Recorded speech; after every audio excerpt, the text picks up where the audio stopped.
Well, hello, friends, and welcome to another episode of Who's Number One, the show. Best show on planet Earth, and a perfect show to find out what's going on deep in the heart of high school championship season. Yeah, I mean, we've been in high school championship season for like a month now when you think about the state duels that started in late January. But it heated up last week a whole lot.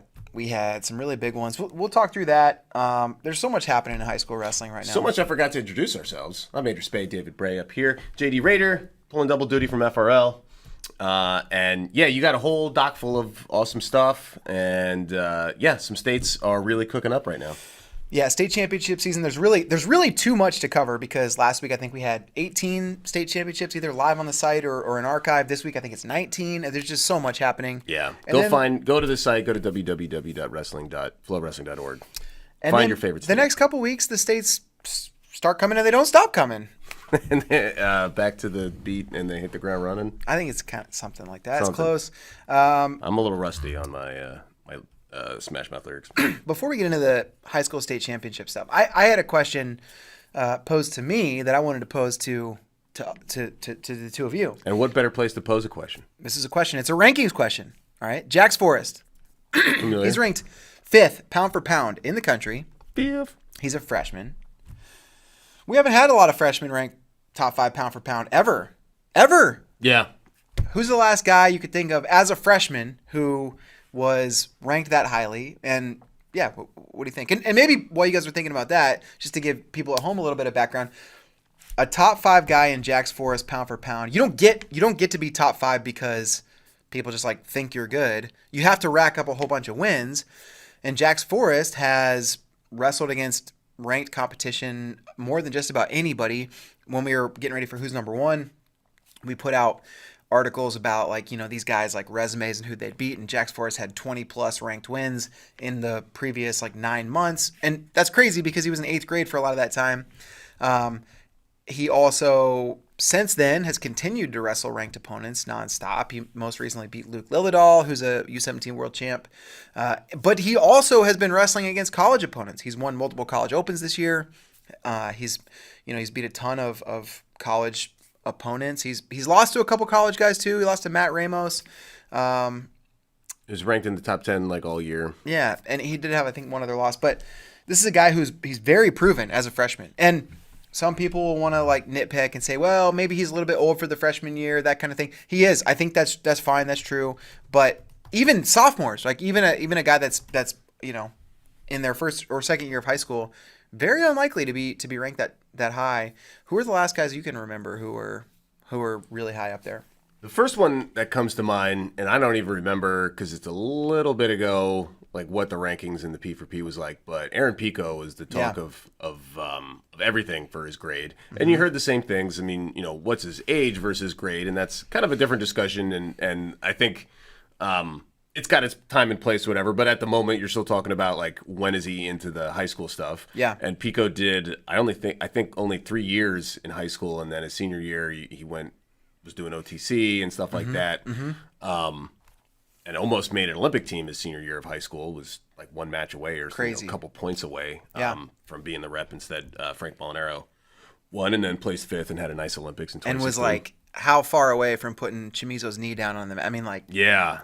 I mean, Chimizo does that. He makes it impossible to score on. But no, Frank. And then there was a lot of talk of is Frank the best rep or whatever? And Frank had a great tournament, finishing 5th, 65 kilos, always super deep internationally. But back to high school, Pico is the first name that comes to mind. The only other person, maybe a little bit more recently, and I don't think he was P4P, maybe it's just the first guy that comes up, is I know Seth Shoemate was a freshman that won a bunch of stuff in Ohio. I don't think he probably got enough into P4P, but him, or I don't think Nick Feldman either.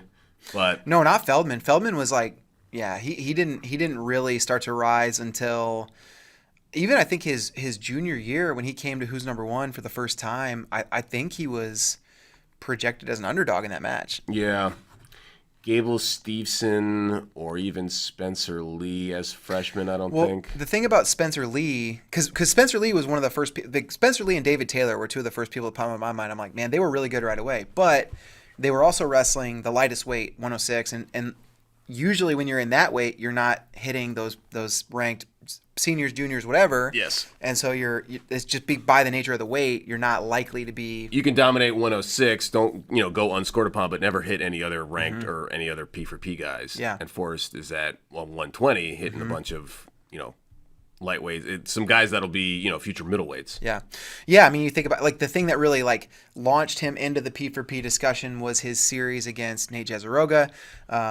Jezeroga, who hasn't been wrestling this year, but Jezeroga, Iowa commit, he was one of the top recruits in his class when he was competing, and a guy that just, U17 world medalist, like excellent. And Forrest beat him 2 out of 3 in Vegas, and then beat him again at who's number 1. And it's like, all right, this guy is legit. He's a freshman, but he is up here with some of these best guys. And then he had a series with Lillidahl. He beat him at Journeyman, then lost to him, and then beat him at Ironman. So yeah, it's very tough to get those matches. It speaks to his and his family and his coach's desire to seek out those tough matches. Yeah, and not accusing anybody of protecting their ranking or whatever, but you have to put that at risk. You have to take those losses. You have to find people that are better than you and then try to raise your bar. And at a very young age, it's rare to see. Yeah, so, it really is. The first part of that battle is how do you get the rank? Well, you got to go find those guys, and then you got to beat them. Yeah. By the way, I said he beat Lillidahl at Ironman. That's not true. He lost at Ironman, and then he beat him at Powerade. So Ironman, Powerade. Yeah, both great tournaments, but both great.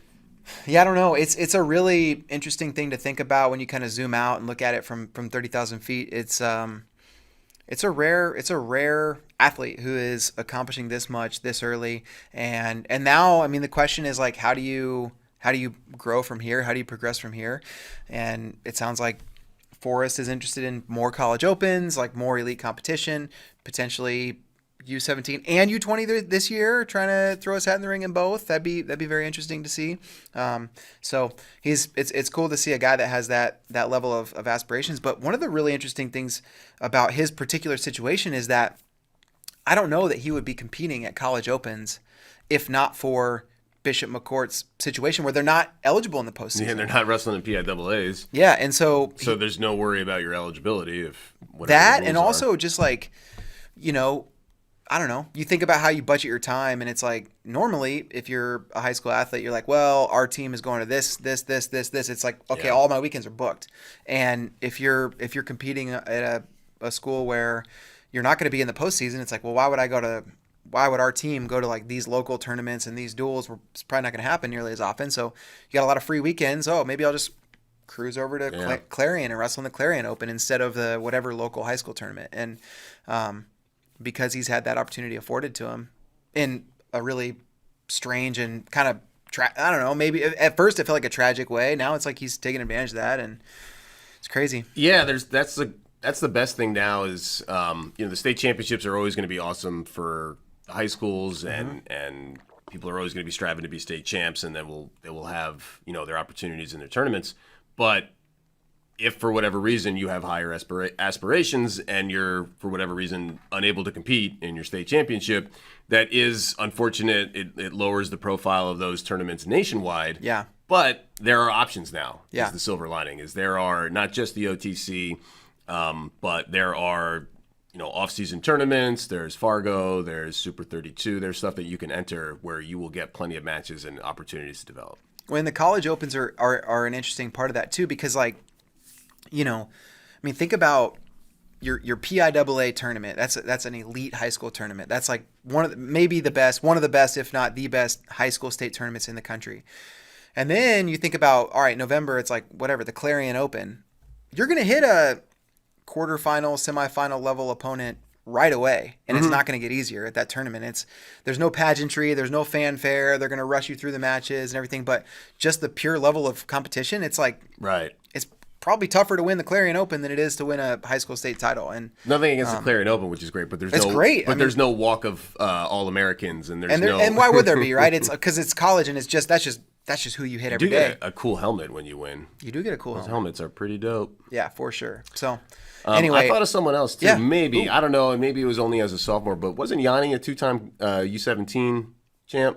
Yeah. So maybe like after the first one, he might have snuck in there as a sophomore, and then that's a good question. Yeah, because he wanted. and then he got won hurt his, as a junior. Or he won a something. state Or no, title. senior. He won a state title as an 8th grader. Yeah. And he won it again as a 9th grader, and so Did Spencer Lee win Cadet Worlds as an 8th grader? he lost his first, or he did not place his first time. Okay. And then he won it the second time. He probably picked up some decent wins making the team, though. Yeah. I know he was very highly touted, but that's probably also off of PJWC as well, which I don't know how high that would have put him in the pound for pound his freshman year. Mark won at Apple Valley? Wasn't he in 8th grade? He won in Kentucky in 8th grade. Kentucky in 8th grade. And Okay. then Apple Valley as a freshman. Or Kentucky he in won 7th grade. and Kentucky in 7th grade. And then he moved to Apple Valley and won in 8th grade. Apple Valley in 8th grade, yeah. There we go. He was probably up Vindicated. there. Yes. Yeah. So maybe Mark Hall's in there. So anybody that wants to do some sleuthing, Sleuth it go up. find but some old P for Ps. bottom line is, like, you're in good company. Yeah, right. The bottom line is Jack's Force still very good. Yeah. Yeah. We have evidence. Yeah, very cool. Okay, let's move on to state championship season. I was in Iowa. I caught the fever. I got the Iowa fever. It's a pretty cool tournament. It's a real thing. We had it on in the office a bunch. Just it's 4 days. Yeah. So that makes it The first year of that. quite a spectacle. First year of that. Well, I didn't get to watch the first 2 days live, but I was on site Friday for the semis, Saturday for the finals, and then I got to go to Carver for the Iowa-Oklahoma State duel on Sunday. And it's like, just being in Iowa, when there's good wrestling and like good offense happening, the people of Iowa will reward you. They love it. They love wrestling. They will show up. They will reward you. And so really cool stuff. They will shower you with approbation. Yeah, it's great. We had some really awesome moments at that Iowa State tournament, and some that impacted the national rankings. 106 pounds, Tyler Harper and Carter Pearson wrestled in the semis, and we got a clip from Instagram that we can flip over here, and you're seeing the end of it, but Instagram's on a loop, so you'll see it again. Tyler Harper lost to Carter Pearson 4 times this year, and Pearson pinned him every single time.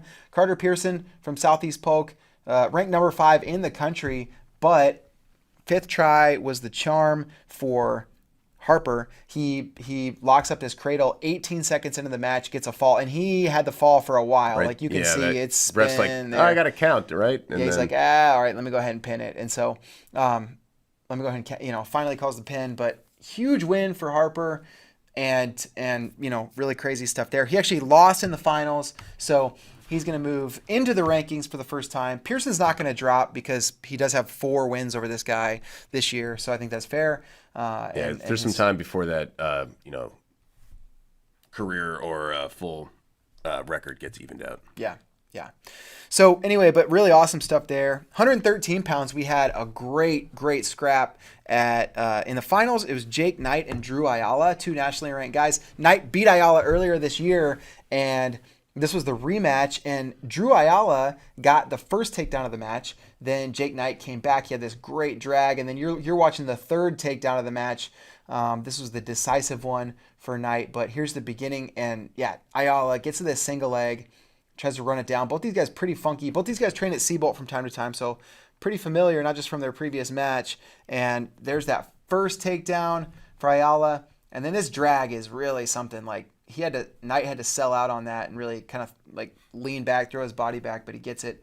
And then here's that scramble. This was a much longer scramble. This exchange, I just for the clip, I cut it shorter. But yeah, really good stuff. So a ranked match there, that was great. At 138, it was Ryder Block. Ryder Block, not a huge centerpiece of the conversation in Iowa because there's so much other good stuff going on. But this guy had 1 loss in his high school career, and it was to Drake Ayala. And here you go. You see this great duck on the edge of the mat, and then a little Heisman celebration from Ryder Block. Look at that duck. Yeah. He actually didn't score the duck, but I included it anyway. He scored a lot in the match, so I was like, wow. He also hit the Heisman pose after the duck, at least, so Yeah, that Heisman order is correct. Yeah, exactly. Yeah, Ayala's all over Iowa. Ayala's all over. So Ryder Block, this guy is a 3-time state champ, 4-time finalist. His 1 loss in his high school career to Drake Ayala, who he beat earlier that year. So yeah, as a sophomore, Ryder Block beat Drake Ayala, and then later lost to him in the state finals. That was crazy too, by the way, because Drake Ayala was not in Ryder Block's weight class. He just was like, I got to avenge this loss. He kind of, if not for Drake Ayala deciding to bump up in weight class, then Ryder Block would be a 4-time undefeated state champion, pretty much guaranteed. So really good career to him. Congratulations. If not for the losses, he'd be undefeated. If not for the one loss, he'd be undefeated. We did see, that's great reference there. There was an article going around that was talking about Iowa, right? Iowa, if not for their loss to Penn State. Yeah, Mark Branch chimed in and said, if without for my 21 losses, I'd be undefeated in college, just like Hale. To me, that's the #1 response on the internet this weekend. This is pretty good. If we're ranking things, I'm ranking that #1. I don't know. Speaking of #1s, there was a lot of tension on the internet this week, but we don't get into it. The biggest match isn't there? There always is. But I was thinking about #1 related stuff in particular. Right. All right, so we got 182 pounds. This was the most anticipated match of the Iowa State Finals. And let's set the stage before we look at the clip. Yeah, allow the stage to be set. All right, because in the summer, Gabe Arnold, who's a Georgia kid who was coming to Iowa from Wyoming Sim, MPA, he announced that he was going to go to Iowa City High School for his senior year.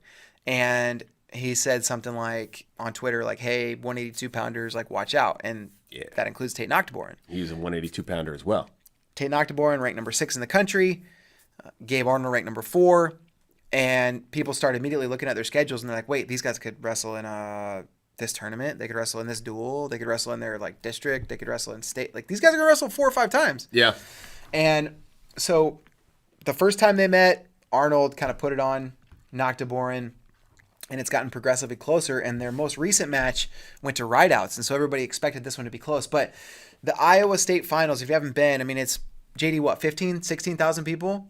Something like that. It's packed, and everybody knows wrestling, and they're following, and they know what's going on. And there are 3 mats, there are 3 classes for their finals. And so, some matches you'll hear like a portion of the crowd or whatever. But for this match, everybody's watching it. Everyone's looking at this mat. Wells Fargo capacity 16,110. Yeah. And it was sold out. Yeah. It sounds very like NCAA's, like, especially those like blood round match, like Friday night at NCAA's. Mm-hmm. You'll have a lot of teams still in it, or a lot of guys still in there. So you have your Iowa fans, Penn State fans, Oklahoma State fans, Cornell guys, whatever. They're all in their sections. Yeah. And while 6 mats are going at once, you'll hear an eruption from one part of the stands. Yes. And so that kind of experience was exactly. So let's pull the clip in because you get to see really the most exciting action from the match here. This is the most exciting action from the stands. So we got this nice shot from Arnold. He gets deep on this leg, and it's like, can he finish? Noctiborin kind of pulls him out, and they go out of bounds. Then Noctiborin gets on his attack. This is all in the third period, these 2 exchanges. And Arnold, he definitely like scoots out of bounds. And both the guys really fled the mat, but I heard Gabe say in the tunnel afterwards, he's like, man, he fled, so I was going to flee too. And then this is right at the end of the third period. Gabe gets deep in on this shot. Passes the leg. Yep, leg pass, scramble. No 2. And then they're going to go to overtime. It's OT, baby. Whoever gets a takedown wins, a sudden victory. Arnold gets to the little single leg off a re-attack again. And can he finish? This is the question. And super fun action on the edge. For a while, it was like, oh, maybe he can finish. And then you'll see, it looks like Noctiborin is almost able to finish. But this thing got wild. Arnold's trying to limp arm here. And right before he can limp arm, he steps over, he tries to get it, and then boom, leg pass. And Noctiborin is trying to scoot into position. This was crazy, like the whole place.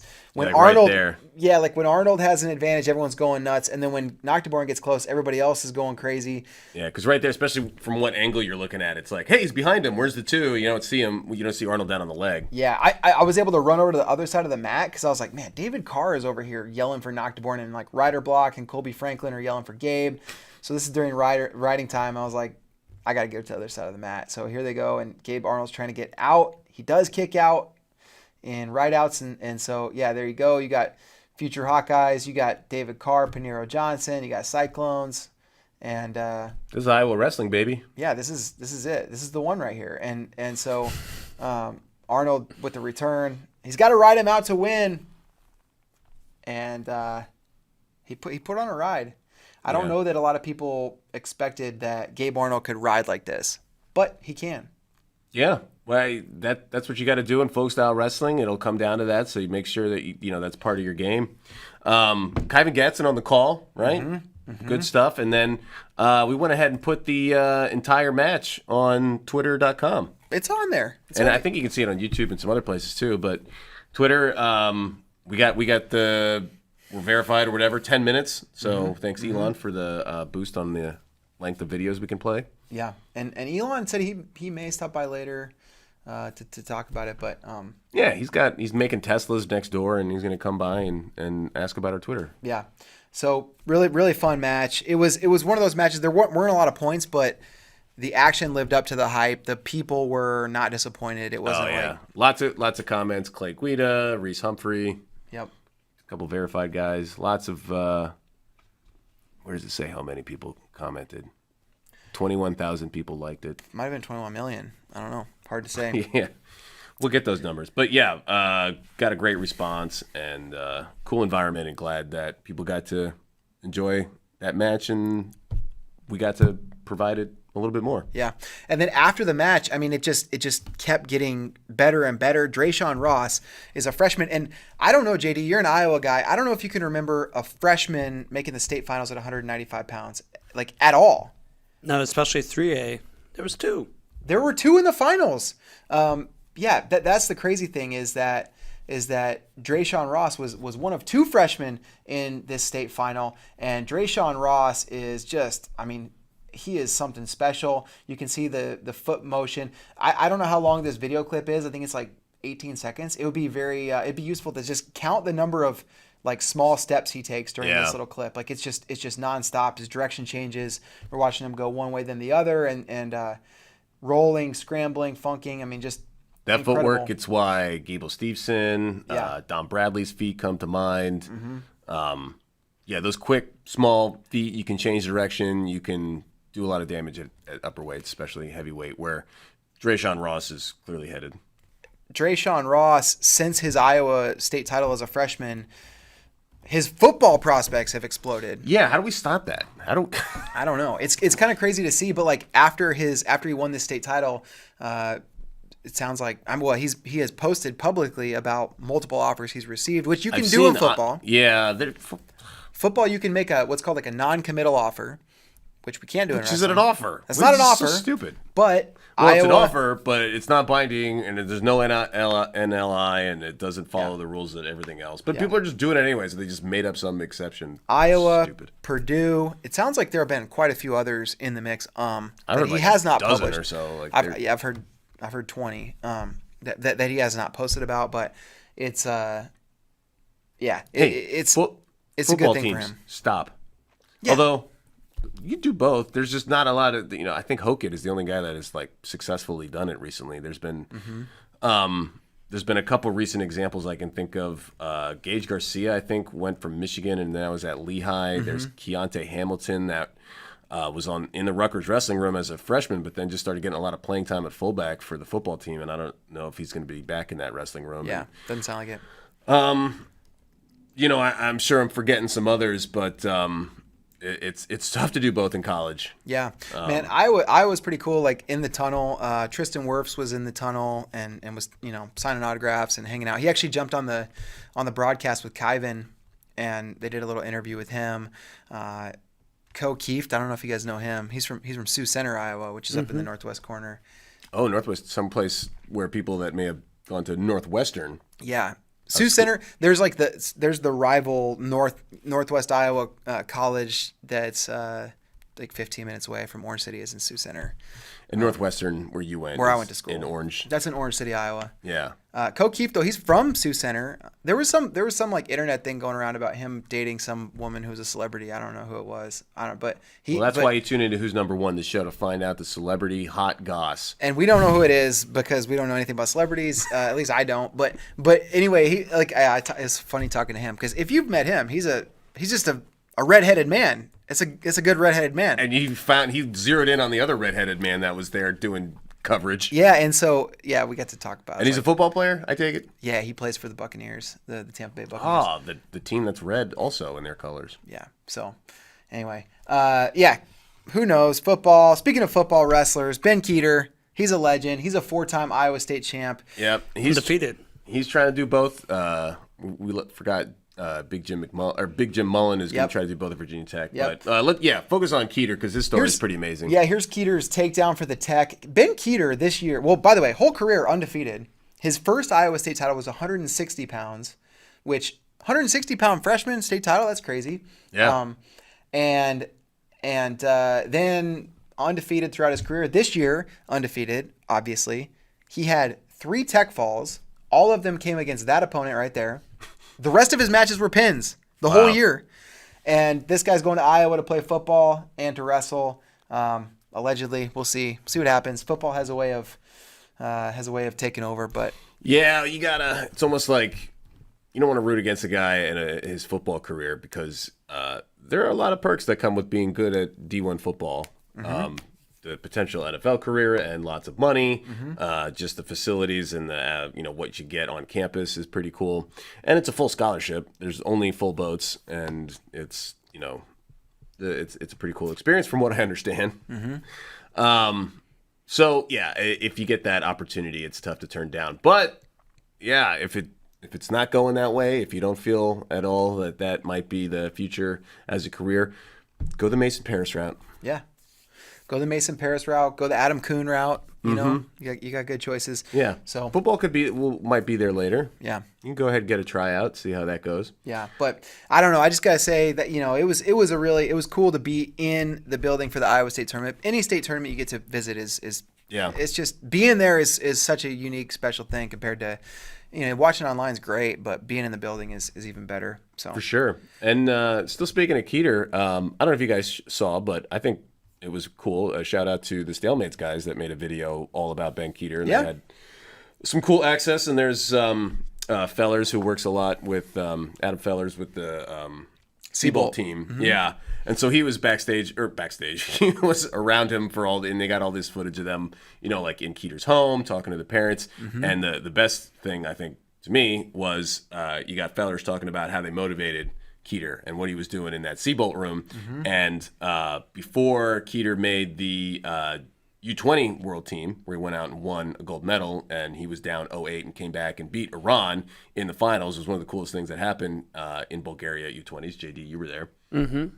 But Fellers said when they were in the room, knowing that he'd have to go out there, Fellers was playing the part of the Iranian fans. And so he was doing the Iranian cheer the whole time and doing Iran, Iran, all That's that great. fun stuff. And then Keeter said that, when he was down 0-8 and he was, the Iranian fans were all getting pumped up, that was, he got so mad and annoyed at Fellers that it was like, all right, well, I've wrestled through that. I got pissed off before. I know how to channel that. That's great. And he got the win. So I don't know if that specifically did it. It certainly makes a good story after the fact. Yeah, one of the legends that was going around this summer about Keeter, and I think it's true, is that because he was so focused on football, he only had like 6 wrestling workouts between the U20 trials and the U20 World Championships. Wow. The rest were football. Like 6 wrestling practices? Yeah. Are you kidding? Before he went to the camp, then he went to the camp and all that stuff, the USA camp. But that's crazy. But then when Connor, our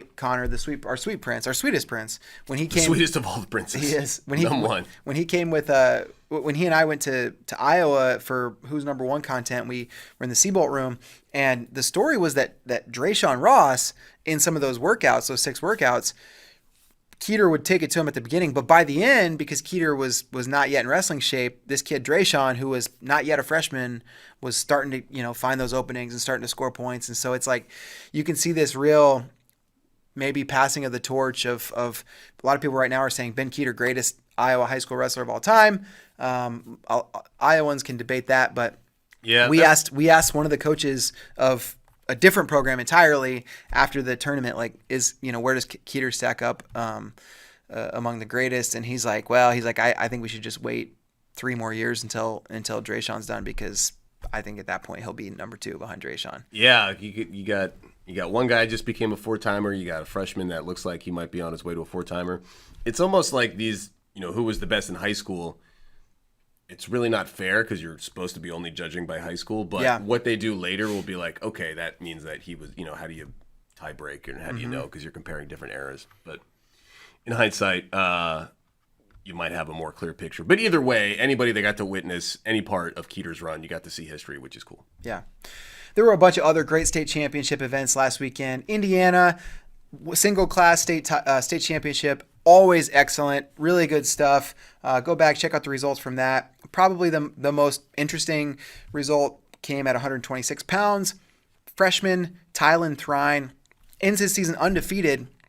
And to do it, he has to beat Logan Frazier, who's a ranked opponent. He's ranked in the teens at 126 pounds, a Crown Point guy who is, very, very tough. He's ranked 14th in the country, and a senior. He's going to Virginia Tech.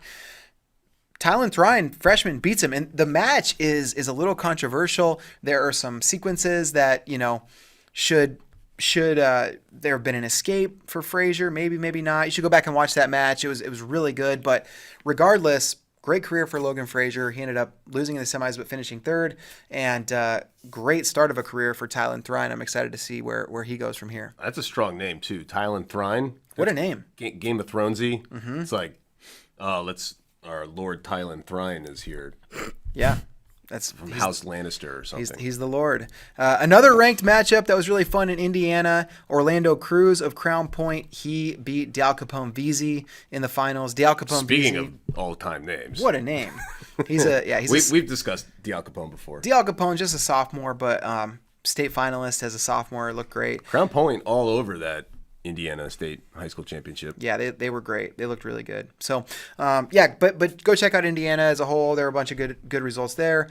Illinois, bunch of fun stuff there. No surprise that there were. At 106 pounds in 2A, Morgan Turner, third place. She did not look like a big 106 pounder, but didn't matter. She ended up punching her ticket to the semifinals. Yes, this is she. She was at Who's Number One. She was an 8th grader. She finished 8th grade year, so she was incoming freshman. Yeah. And she'd been in high school for like 2 weeks at Who's Number One. Yeah, it ended up being an injury default and not the best way to end the match, but she was beating a U17 world champ, Erica Pastoriza, at the time. In her first high school match. Yeah. Pretty wild. She placed third, so congrats to Morgan Turner. Very excited about big things to come for her. I think this year she's finally going to be in the U17 World Team Trials mix. So who knows? Maybe we see her, on that stage and potentially on an international stage.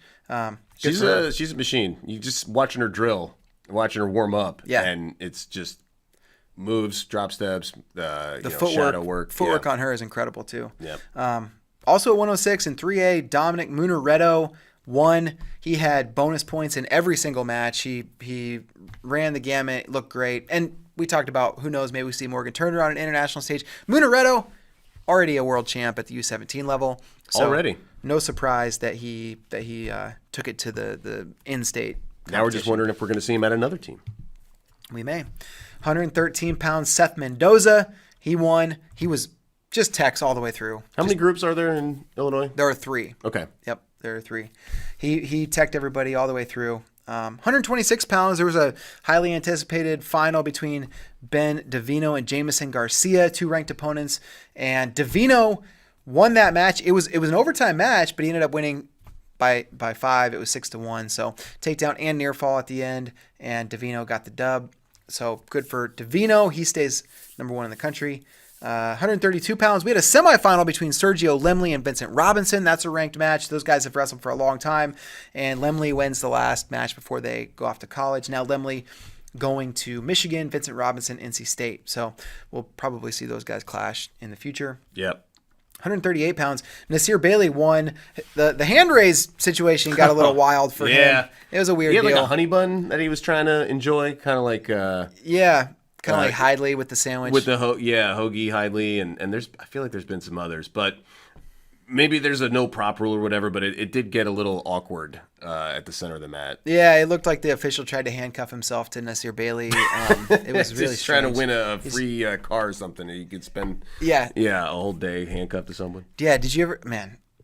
Now you got me thinking about these radio promotions from the 80s and 90s. My dad brought home this documentary one time called Hands on a Hard Body, and it was about this hard body pickup truck and like, dozens and dozens of people. Yeah, Well, you have to keep a hand on it. Yes. The last person with their hand on it doesn't give up wins the truck. hundreds of people enter the competition, dozens get picked or whatever, and then everyone, you start with there, but it ends up going It went like bad, right? Yeah, of course. I mean, well, this documentary didn't go that bad. I think there's another one where like got really, really bad, but Somebody died or something. not right? in the one I watched. Not in the one I watched. But yeah, I've heard of that one too. But yeah, I mean, it's like hours, days and days and days, and people are like passing out from dehydration. And I would it's just simply like- finance the vehicle and then pay a monthly car payment.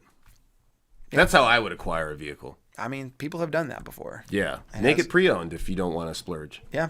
Pre-owned car is perfectly good. But yeah, regardless, the official he looked like he was gonna acquire Nasir Bailey's honey bun if he kept. It was all a ploy. It For free was- honey bun. it was a- Maybe that's what he was saying. He's like, you could celebrate, but give me a bite of that honey bun. Come on, this is what little. Come on. This This is is a little taste. delicious and glazed and Just give me.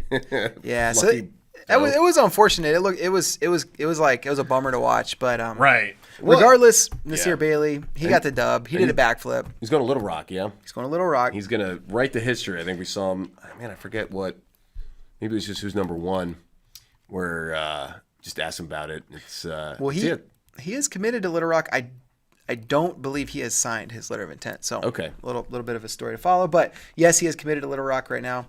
145 pounds. Cannon Webster. He's in the 2A division. 3 pins and a major for his state title. He looked great. And 160 pounds. Ethan Styles did the dub.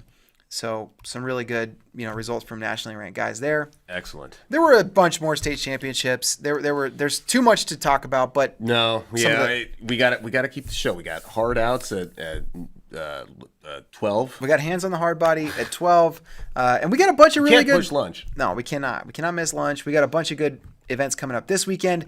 The first is not a state championship, but Not a state. It is a championship. It's the national preps. The big team race there. We've got Wyoming Seminary, Blair Academy, and Malvern Prep. Malvern Prep beat Wyoming Sem at the qualifier this last weekend. Yeah. And so can they do it again? Can they also beat Blair? That team race is going to be the big storyline to follow there. Also Lake Highland Prep. A bunch of other really, really excellent programs are in the mix. Yeah, so it's an interesting system that's in place. It's kind of ad hoc. So prep schools, the high schools that would fall into that category. Many of them are in the Northeast. It's an older system, so a lot of these schools are older.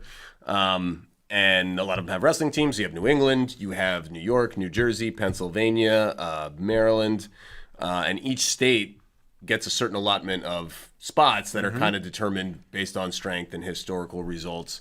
But then you have a Lake Highland Prep in Florida or Baylor in Tennessee. They have a couple prep schools, I believe, that go to that. But how do you add those teams? What if you open up a prep school in California? It's kind of a long process. So there are some prep schools that are not represented here at the national preps, but the vast majority that have wrestling teams and ranked wrestlers will be there. Yeah. So that team race is always interesting. Some great individual matchups. Don't miss national preps. That'll be a lot of fun. We've also have the California State Tournament. Yeah, and we got a really nice preview from Jesse Smith, one of great freelancers out there. I urge everyone to check it out. It was up on the site last night, and it's just very thorough. There's a couple of the main headlines that he kind of wrote, the storylines that you should follow, and I thought those were good. If you just want to dip a toe into what's going on in California, you can follow those. And then he went very deep on every other weight class. California is one class, so everybody feeds in. Hundreds of schools. I don't even know exactly how many. So you have the 12 seeds, and he writes about each one, some other people to watch. But we'll just go through some of the top storylines. I think 132 is going to have one of the biggest matchups or the biggest rivalries in high school right now. Number 11, Aiden Valencia, is the 1 seed, and number 10 nationally, Daniel Zepeda, is the 2 seed, and they have a history. Zepeda got the last one, correct? The last victory? Yeah, they wrestled in the Reno Tournament of Champions. No, they wrestled in Doc B. Doc B, yeah. Valencia was at Reno competing in the college division. Yeah. Which he won and was the OW. Yeah, well, and Daniel Zepeda also won Reno, but it was in the high school division. Yes, and he celebrated with a stanky leg. Yes, he did, and so, but he had really good wins there. He beat Kyson Garcia, Manuel Saldate, Tanner Frothinger, all really tough, and then went to Doc B, and it was like, all right, everybody is everybody's got their eyes on Tyler Knox and Daniel Zepeda, on Daniel Zepeda and Aiden Valencia. But then Zepeda beats Valencia in the semis. Then Tyler Knox of St. John's Prep in Massachusetts ends up beating Zepeda in the finals. Yes. So neither of them won the tournament, but we will see the rematch. Yeah, well, probably we assume. Yeah, they're the number 1 and number 2 seed. That they're on a collision course. Each weight class has a couple of really highly ranked guys. Almost every one of them. Someone with multiple ones. No freshman won the tournament last year. There's been 4 California 4-timers in history. Jesse Vasquez was the last one. He's at Arizona State. So who's going to be the next one to possibly do it? Well, there's some very high potential for guys like 106. Rockland Zinkin is a ranked guy that could win, who's a freshman. Thunder Lewis, great name, also at 106. 113, CJ Huerta at 120. Nate Carrillo at 126. Joseph Toscano at 160. Travis Grace, and 195, Kobe Merrill.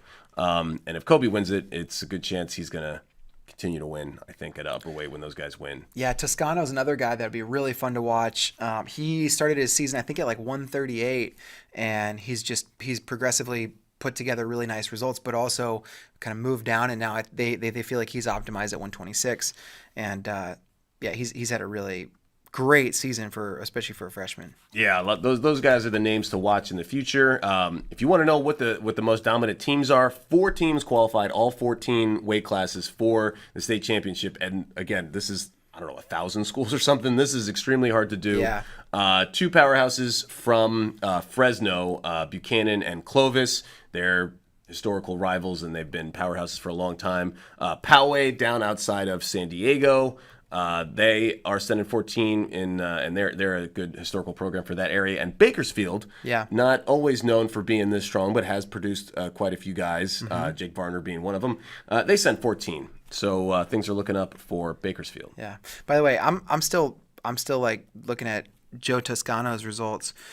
He went to Elite 8 duels this fall, and he was 5-1. He lost to Carlos Stanton, who's a excellent Arizona wrestler, but he beat Logan Frazier, who we already talked about from Crown Point today. He beat Sam Herring, tough Pennsylvania guy. He beat Brady Rourke, who's a Missouri guy that has done really well in Fargo, and he beat Luke Stanich, who was a Fargo finalist this summer. That's a crazy result to register when you're not even competing yet in the high school level. Right, that's going into your freshman year. Yeah, and then he wrestled at a pretty tough dual tournament in Colorado. He beat Brandon Cannon, who had an incredible Ironman performance. He did lose a match there to Jacob Romero, but then since then he won Doc B, had a bunch of good results there, and he's just hasn't looked back. So keep an eye on that kid. Yeah, Joseph Toscano from Buchanan. Yes. Nice. Good background on a wrestler that we will probably be hearing a lot of. So don't be surprised if you see him out there. Don't even be surprised. A couple other weight classes I thought were noteworthy. At 152, we have Bowman, future Michigan man from Palm Desert, who's doing really well. The Mantanona family is helping out there, and the original Ant-Man is back there coaching, which I learned from reading that article, which is always good to hear info like that. But Ant-Man Senior and Ant-Man Junior. Both Ant-Mans. Yeah. The Ant-Men. Yeah. So Bo Mantanona, ranked number 1 in the nation. He got the number 1 seed. And then there's an interesting 3 seed, Maximus Martinez of Gilroy. He's number 2, but at 145. Yeah. Maximus Martinez wrestled 145 a lot of the season, and we haven't updated rankings since the qualifier. So he will be moving up to 152 in the rankings. But yeah, he's an interesting guy. He had a lot of really good success in his high school career, but then kind of dropped off the radar a little bit, relocated to Gilroy. Yep. Then this fall he beat Coy Biskins, and that's how he moved up. He was actually I don't know if he's number 1 because I think Mantanona was ahead of him at 145 for a while. But then he lost to EJ Parco. Parco ended up above Martinez and above Biskins, and now Martinez up at 152. So if you would have gone back 2 years ago and said, okay, Maximus Martinez and Bo Mantanona in a state final, could you see it? Yeah, of course, everybody would have seen it. But maybe not 365 days ago. Yeah, 365, no way. But 2 years maybe. Yeah. So that should be good. And then you also have Colin Guffey Yeah. from Poway. He's wrestling great. Yeah, and he's number 11 in the nation. So the good news for how do we rank, for rankers out there, such as yourself, David, what do you do with Maximus Martinez up at 152? Well, we'll have a pretty good idea of his level. Yes. Because you have a guy that's ranked number 1 in the nation and number 11, and he's right there in the mix. So he'll have those guys you can judge against a lot of transitive properties, even if they don't hit. And then at 160, Nico Ruiz, the senior from St. John Bosco. He's a Monster Garage guy. Yeah, but hold on. I got to say one thing about 152. Go say it. When the semifinals and the finals roll around for 152 pounds, you're getting boxed. Because that is a weight class at the high school level. You don't see a lot of like national level weight classes where they're in the semis and the finals. You got these results that are going to impact the rankings. So you should have 2 great guys, assuming all the seeds hold. Assuming they hold, and if they don't, then somebody else is in the mix. So and look at these studs that might make it there. Leo Cantino, Gavin Fernandez, Cohen Quintana. Yeah. So one way or the other, those matches roll around, and JD, you have your assignment. JD's coming to your house. You know what's happening. And you're getting boxed. And your eyes are going to be forced open, and you're going to watch all those matches, and you're going to love it, just like the woman in the photo. And then you turn into a bird boxing zombie yourself. So it's going to be great. That sounds like an awesome plan. You said Nico Ruiz, 160 pounds. Yeah, and then another guy. It's his last year in California. Make sure you tune in to watch a guy like that. He's ranked number 3rd in the nation. And then I also think 182 is pretty interesting because you have a nice storyline. 2 seniors that finished 2nd and 3rd last year. They're ranked 10th and 11th. Ty Montero of Bakersfield is the 1 seed. He was runner-up last year at 182. And then 11th nationally is TJ McDonald from Fountain Valley. He is the number 2 seed and he finished 3rd last year. So both these guys trying to get to the top of the podium in their last year at the California State Championship. Yeah. Montero beat TJ McDonald. Where was that? That was at Doc B. Montero finished 2nd at Doc B. McDonald was 3rd. Justin Rademacher from Oregon actually won that bracket and beat Montero. But yeah, great match potentially there. A rematch from Doc B. And it'll be a whole lot of fun. Yeah, we'll see who comes out on top in Cali at state. I learned that California, they say state, and they say, oh, there's only 1 class. All right, New Jersey has 1 class. We said states, but whatever. Again, there's nothing to get mad about. Yeah, people could say whatever they want. Live and let live. I say. I'm more of a descriptive grammarian when it comes to state versus states debate. No prescriptions necessary. Probably depends if you're more likely to say state tournament or state championships. Well, that'd be an interesting correlation. Trying to figure out if that is like kind of where it comes from. I personally just think states, just everything else is states, worlds, nationals, regions, sections, whatever. But again, go ahead, call it state. Yeah, I just personally have a problem with Jonathan Swift and prescriptive grammars. Yeah, how about that? Strunk and White really have no business telling anybody what to do either. No, forget about it. While we're at it. Forget about it. Hey, I have one question though. If I want to just have one link where I can then find information from every state that is going on or having their championship, is there one convenient place I can go on the internet? There's one per week, and it's called the State Championship Hub with the dates for that weekend. So sounds exactly like what I'm looking for. We got a State Championship Hub for February 22 through 25. It'll tell you all the state championships that are live on our site, but it'll also tell you all the state championships for which we have archives. And we got archives for Cali. For my money, the archives they're almost as good as having it live because listen, this is wrestling. This is not a marathon, right? If you're watching a marathon on archive, all right, you can't watch that marathon until after the whole thing is over. Yeah, and if you're watching a marathon, I don't know, examine the choices you made in your life. Because that's also what true. Are you doing for 24 hours or watching whatever, a football game, a baseball game. You're watching the archives. You're waiting until it's all over. You're watching wrestling archives. Listen, 106 first round match hits the site. Boom, right after it's done. And there we go. Look at that. So there it is. So this weekend, I think we have 19 states that are either live on the site or archives. Some really big ones that you'll want to pay attention to. California, we already talked about. We got the archives. Oklahoma, we have the archives. Missouri, we have live. New York, we have live. National Preps, we have live. Wisconsin, we got the archives. A whole bunch more too. So Oregon, Oregon, by the way, it was supposed to be live right now, they got a snowstorm. They got inclement weather. Really? Yeah, they're pushed back a day. Oregon. So you'll be I able didn't to know watch they it. were. Yeah, I thought they were a little bit more temperate, but February. You get spoiled here. Right now is like good weather. If you can stand the pollen. My car was absolutely covered in disgusting tree goop today. But besides the pollen, we got nice weather, 70s and 80s. It's not bad. Pretty soon we'll all be roasting alive because the awful sun is going to be out to burn us to crisps. Yeah. But hey, yeah. bottom line, we got a lot of awesome wrestling on the site this weekend. So much good stuff. And it's a weekend where you can really hone in on high school because not a lot of D1, very, very few Division I duels at all. So if you're a D1 fan, watch some high school, catch your breath, get ready. Conference weekends are coming up next. Yeah, this And, is a good weekend to find some high school stuff to catch up on so you are not surprised, that's our mission here. Yeah.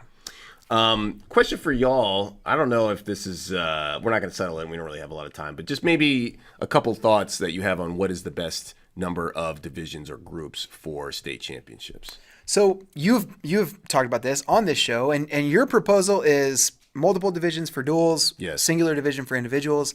And when you said that, I was like pretty receptive to that argument. I heard on FRL one thing that Ben Askren brought up or maybe it was even Christian. I think Christian brought this up as a reason for a different division for smaller schools that I had not considered is that in a lot of these small schools, in order for the school to have an athletic program at all, it requires like every kid to do 3 sports. Like if every kid doesn't also play football and wrestle and run track, there's no football team, there's no wrestling team, there's your no track enrollment team. is 100 kids per grade or something. Yeah, so you kind of need the participation in order for you to have an athletics program, and that's gonna be detrimental to a kid being able to train and focus and develop in the same ways. So I think I am receptive to that, but I don't know why there would need to be more than 2 classes. I don't know why there would need to be more than a small school and a big school.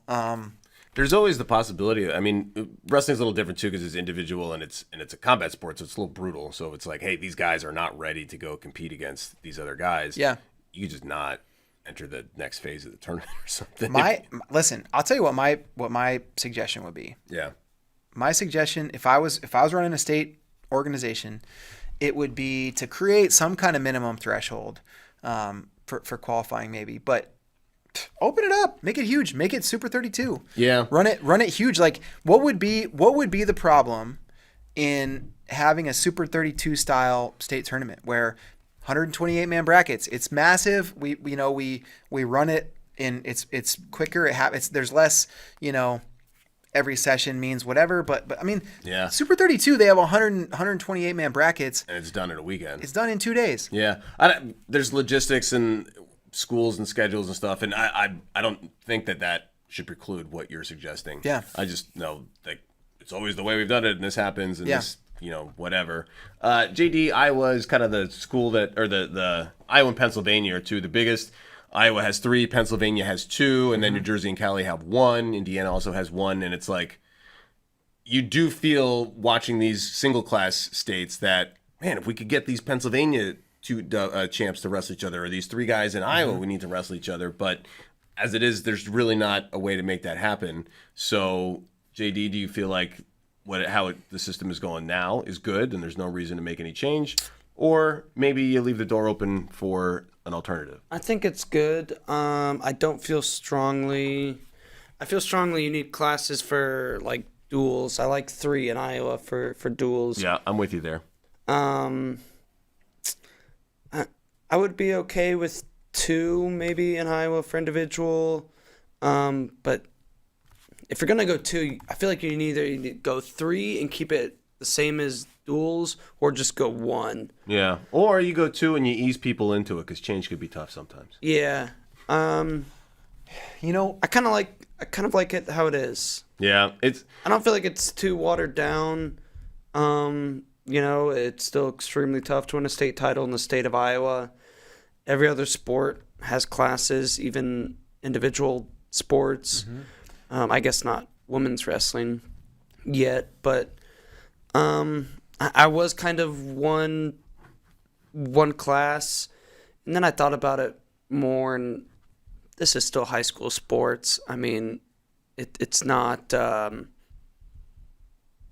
yes, you're trying to find the best, but it's not the end all be all. And I think giving, a couple more kids the benefit of the experience of going to a state tournament and calling themselves state placers or state champions maybe outweighs the benefit we as fans would get to watch one true champion. And really, high school sports isn't about the fans, it's about the kids. And there's so many things like with I Wrestle Now, who does Night of Conflict and other things, where sometimes we still do get to see those matches. The stakes aren't as great. The lights aren't as bright at a Night of Conflict or a Junior World Team Trials or something like that as they are Saturday night in Wells Fargo. But I think I like it. One thing you mentioned is that high school sports is not about the fans, but I also think it's worth pointing out that the fans are an important element of high school sports. And in Iowa, I don't know that you pack Wells Fargo without the 3 classes. And because you pack it, it's an incredible environment. It is it's the best high school wrestling environment I've ever been in. And in Pennsylvania, they've been in Hershey multiple times. I've been in Hershey a bunch of times. They run their divisions separately in Hershey. And I think if they combine their divisions, the environment would be better. Like if they ran all if instead of having one set of finals and placing matches in the afternoon and one at night, if they did all the placing matches in the afternoon and all the finals at night, I think the atmosphere would be better. And so one of the things when I look at Iowa, when I'm in this whole debate, I'm like, well, I know this isn't always the best way to think about something, but it's their system is working so well for filling that place up. They got a 4-day state tournament, 1,008 state qualifiers, 3 divisions of 24 qualifiers per weight. They're filling it up and they're getting interest and people are into it and they're buying tickets and they're watching online and they're locked in. And so part of me is let's not mess with that. Don't change. Yeah. I appreciate that. I mean, you repeated my stance. You should go single class for all these because it's an individual sport. Mm-hmm. I would recommend that for something like tennis or fencing or whatever. Mm-hmm. And then you have your duels would be by class because enrollment matters. That's why all the other team sports are like that. Mm-hmm. But I'm sympathetic to it because I'll go ahead and put this on record right now. After 6 years at Flow covering stuff nationally and actually paying more attention to high school and all that other stuff, Iowa's the best state for wrestling, period, in this country. Yeah, it is. You got 3 D1 teams in the top 15. You got 2 of them fighting for a team trophy. So you have excellence at that level. You've got all the international legends in the history and all that. And then this high school thing, hearing you talk about it, seeing it now on, after the track wrestling merger, you get more exposure to it here at Flow. Yeah. And you see the funniest thing to me, and it's just unique, is you go from mat to mat and some guys win or whatever, and then there's a little gaggle of cheerleaders that are following everybody around, and then they get in the corners and they got all their chants and the mat slapping, and it's man, that wrestling is that much more embedded in the entire culture of Iowa that it makes it that much more special. And it brings me back to just a random anecdote, and I'll wrap up with that. But I remember meeting somebody when I lived in Washington, D.C., and somehow wrestling came up, and this woman was like, "Oh yeah, I know about wrestling. Oh, do you have a brother or somebody that wrestled? Did you wrestle?" And they're like, No, I was a cheerleader. Yeah. And every cheerleader is has gone to meets and everything for the whole time. So it's you're part of that. Whereas if you meet someone even in Jersey or Pennsylvania, they could just be completely oblivious to wrestling, even though those states, produce higher numbers or whatever. Yeah, it's funny. On the floor of the Wells Fargo Arena in the state finals, there are all these chairs, all these floor seats, and I remember being there early. I'm I wonder, man, who sits in these floor? Is it parents?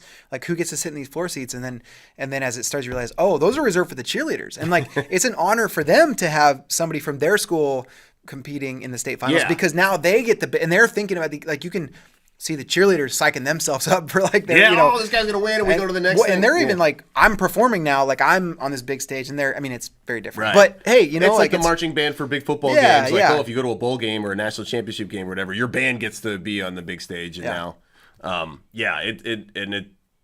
whatever. Iowa, maybe we'll rank the different regions or do something like that to see who's number one. But right now, I'm ready to say, as far as states go in wrestling, there's plenty of awesome ones out there. Oklahoma, Ohio, Illinois.